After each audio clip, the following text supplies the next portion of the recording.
Natəvan Dəmirçioğlu, Natəvan Atamoğlanova Dəmirçi qızı Qazax mahalının Daş Salahlı kəndində anadan olub.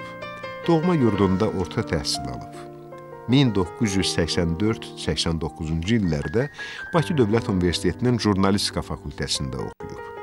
Tələbəli illərində Zaqafqaziya Universitetləri tələbələrinin beynəlxalq elmi festivalında qaliblər sırasında olub. Universiteti bitirdikdən sonra 1989-cu ildən Azərbaycan Dövlət Televiziya və Radio Verilişləri Komitəsində müxbir kimi fəaliyyətə başlayıb. Hazırda Azərbaycan Beynəlxalq Radiosunda şöbə müdiridir.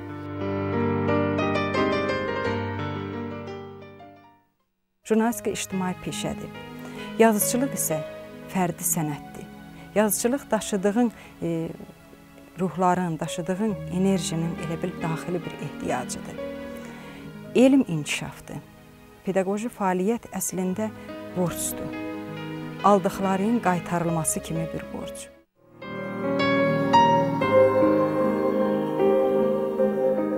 Natəvan Dəmirçioğlu ixtisasca jurnalist. Təhsil illərində və ondan əvvəl, hələ orta məktəbdə oxuyarkən bədii yaradıcılıqla məşğul olub. Böyük ədəbiyyata 90-cı illərdə gəlib. 90-cı illər ədəbi mühitinin istedadlı nümayəndəsidir. Bir sıra yaradıcılıq təşkilatlarının üzvüdür. 3 nöqtə və Səbət povestlərinin nəşrindən sonra 1999-cu ildə prezident mükafatına layiq görülüb. Bir pyesin, bir neçə povestin, onlarla hekayənin müəllifidir. 2003-cü ildə çap olunan Yetim povesti onu oxunaqlı dili, orijinal yazı texnikası, gözlənilməz və qəribə maneralar olan yazıcı kimi tanıdıb.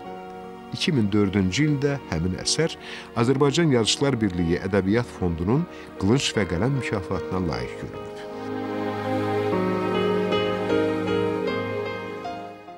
Azərbaycançılıq elə bir mühüm faktordur ki, o ümumimilli məfkurə kimi bugün özündə bir sıra keyfiyyətləri birləşdirir. Burada milli birlik, Azərbaycanın dünyaya inteqrasiyası, Azərbaycanın milli mənəvi dəyərlərinin qorunması, eyni zamanda Azərbaycanın milli mənəvi dəyərlərini qoruyaraq bütöv Azərbaycan ideyasının genişləndirilməsi, yayılması. Bax, bu kimi mühüm faktorları Azərbaycançılıq konseptual ideya kimi öz içərisinə ala bilir.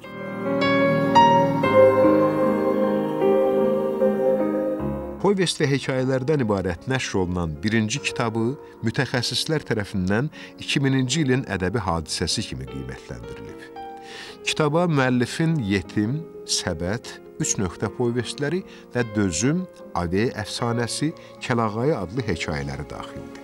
Natəvan Dəmirçioğlunun əsərləri Türkiyə türkçəsinə uyğunlaşdırılıb, Rus, Fars, İngilis dillərinə tərcümə olunub. Türkiyədə nəşr olunan Hazar Qıyısında Yerlə Gök adlanan nəşr toplusunda əsəri çap edilib. Moskvada kitabı rus dilində işıq ucu görüb. 3 nöqtə və Səbət povestləri əsasında radio tamaşa hazırlanıb. Dövlət Radiosunun Qızıl Fondunda saxlanılır.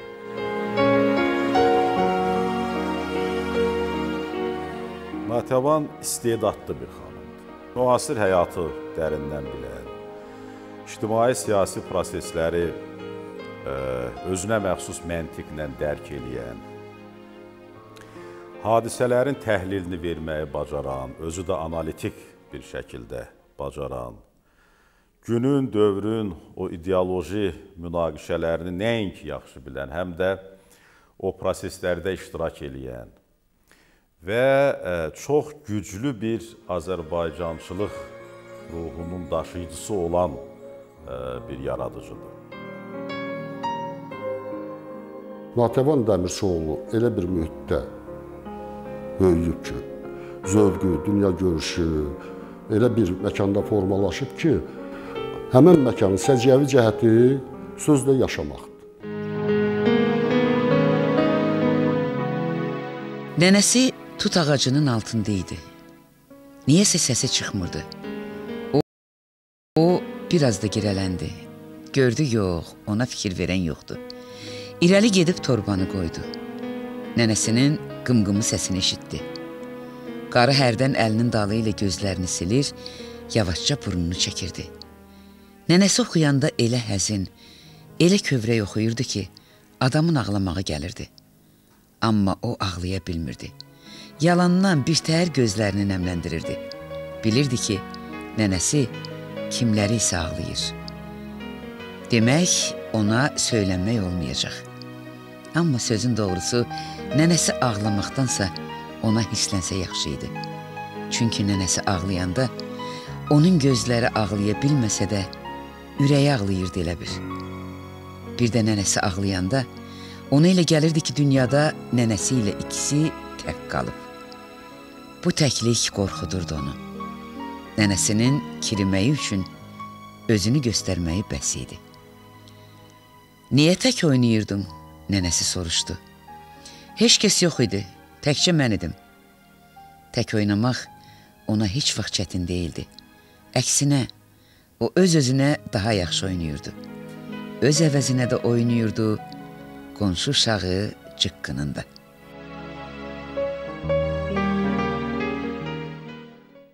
Elə povestləri var ki, onlar roman gücündədir. Eləcə də hekayələri haqqında onu deyə bilərəm ki, onlar bizim 90-cı illərdə ədəbiyyata gəlmiş nasirlərimizin əhval-ruhiyyəsini əks elətdirən əsərlərdəndirlər.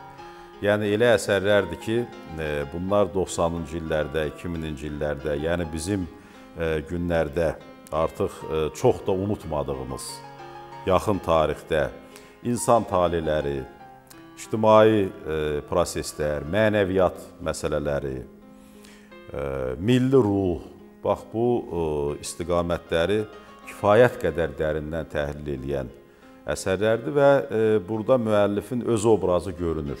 Yəni, tam aydınlığından duyunur ki, bəli, bu məhz Natəvan Dəmirçioğlu'nun əsərləridir. Natəvan Dəmirçioğlu ruhun ikinci bir tərəfində qoruyub saxlayır. İstənilən məsələdən danışır, amma həmişə etik normalar daxilində danışır, əxlaqi formada həmin məsələlərə yanaşır. Onun Güney Azərbaycanla bağlı o verilişlərdəki yaradıcı bir şəxs kimi xidmətləri də həddindən artıq çoxdur.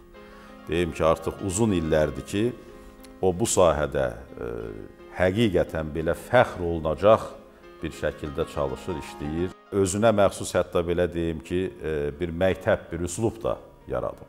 Bütün o məqalələri, bütün o radio yazı, bunların hamısını əldə eləmişdi. Natəvan ona görə də çox dəyərli bir tədqiqat işi yazdı və müdafiə də çox parlaq keçdi. Və mən də elmi rəhbər kimi əlbəttə təbii olaraq çox razı qaldım ki, belə bir necə deyərlər, belə bir tədqiqatçının elmi rəhbəri olmuşam. Hər şeydən əvvəl istedadlı bir insan görürəm onun simasında. Bu istedad bilirsiniz, Allah vergisidir. Hər anda olmur. Bir cəhətini də mən Natəvan xanımın qeyd eləmək istəyirəm ki, o gözəl anadır. Gözəl ailəsi var onun. Araşdırdığı, ümumiləşdirdiyi o materialları bir elm səviyyəsində, elmi mülahizələr səviyyəsində, elmi qənaətlər səviyyəsində tədqiq eləyə bildi və mən onun iştirakçısıyam. Çox yüksək səviyyədə bir fəlsəfə doktorluğu dissertasiyası müdafiə elədi.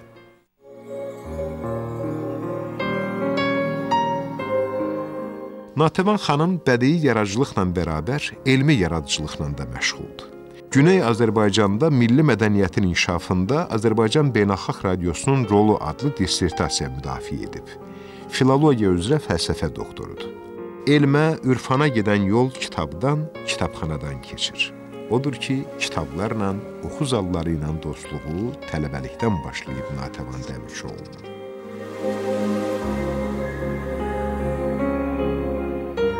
Ədəbiyyat sözün yaratdığı bir dünyadır. Dünyanın özü də elə sözdən yaranıb. Ədəbiyyat daimi yaşarlığını hələ də saxlayır. Və bəlkə də güman eləmək olar ki, ədəbiyyatı yaşadan, ədəbiyyatın özünü dəyişməyə qoymayan, ədəbiyyatı unudulmağa qoymayan elə sözə münasibətdir. Mənim nəzərimdə Natəvan Dəmirçioğlu iddiası onun əsərləridir.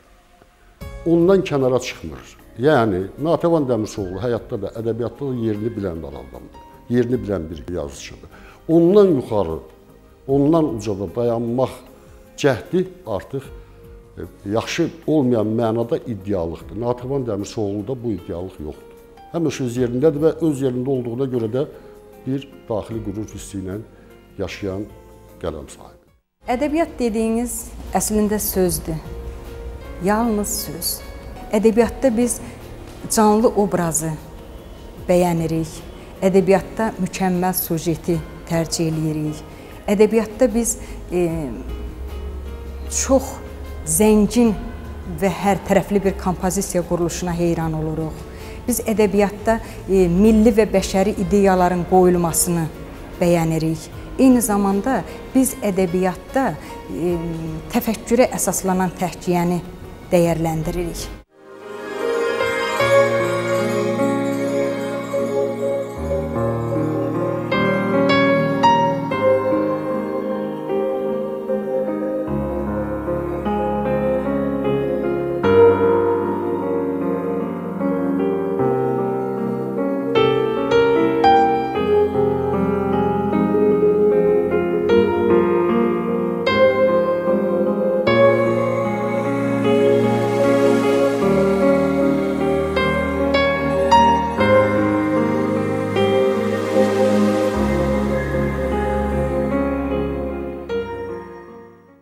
İnsanda əsasən inam hissini dəyərləndirmək istəyərdim.